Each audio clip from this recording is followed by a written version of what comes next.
guys! Welcome na naman sa aking vlog!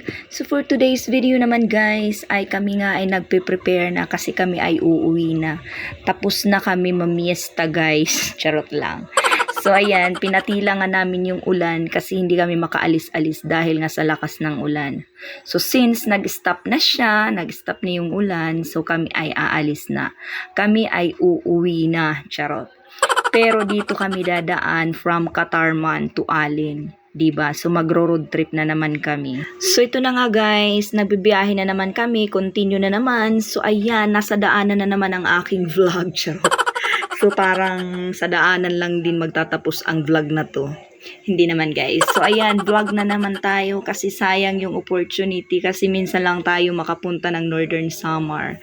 So in fairness naman guys, ay napakaganda naman ang kalsada nila. So hindi mo makikita yung mga malalaking lubak. So meron naman siyang pakunti-kunti pero hindi ganun kalala guys. So, ito na nga guys, samahan nyo kami sa aming road trip from Katarman to Alin, Northern Samar. So ayun guys, titingnan natin kung gaano ba kaganda ang kanilang kalsada. Charot lang. Parang kalsada lang yung binablog ko. Naku, pagagalitan na talaga ako ng mayor and congressman dito sa Northern Samar kasi binablog ko na yung kalsada nila.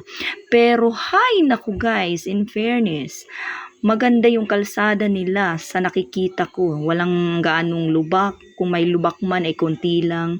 So mamaya titingnan natin sa unahan kung gaano ba kaganda ang kalsada from Alin. From Katarman to Alin. Charot. So ito na guys, kung makikita nyo, oh, napakakinis ng kalsada. Singkinis ng mukha ko. Ay naku, charot lang. Pero kung makikita nyo yan guys, so tingnan nyo, diba napakakinis ng kalsada. Diba napakaganda. So ayan na nga guys, samahan nyo kami sa aming paglalakbay. Anay, thank you. Charot lang guys. So ito na nga guys, samahan nyo kami sa aming road trip from Katarman to Alin. Let's go!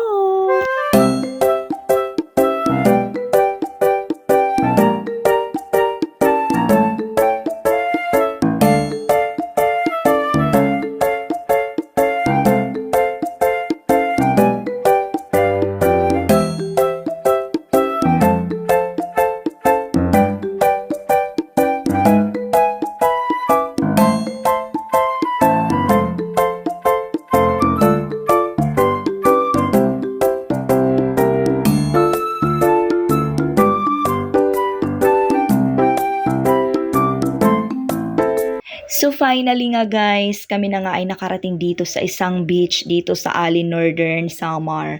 So ito nga ay ang Spice Beach. So since nasa gilid lang naman siya ng kalsada, so ayan, dumaan na lang kami dito para mag-swimming. Kasi gusto daw nila maligo. Kasi nga syempre, katatapos lang nila magtagay ng gabi. So, may mga hangover talaga, I'm sure, tong mga to. So, ayan, gusto nilang mag-swimming sa dagat. So, ayan, nandito na kami. So, paika-ika pa yung isa, charot lang. So, actually guys, ilang beses na din ako nakarating dito or nakapag-swimming.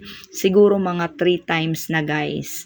So, since opportunity naman to kasi nandito na kami, so dumaan na lang kami dito para mag-swimming. So ayan, tumitingin na nga kami kung saan kami pwesto kasi marami naman siyang pwesto. Pero pagtingin namin guys doon sa unahan ay napakadami ng tao. So parang walang available na cottage. Pero titingnan pa din namin sa baba kung meron siyang available para makapag-relax din ng konti kung may cottage ba. So kahit ilang oras lang yung pagre-relax namin dito. Kasi uuwi na din kami ng Calbayog pagkatapos dito.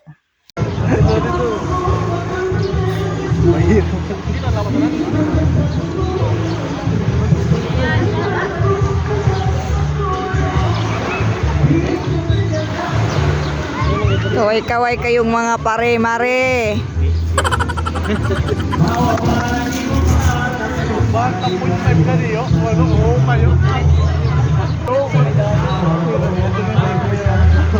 Gang, gang.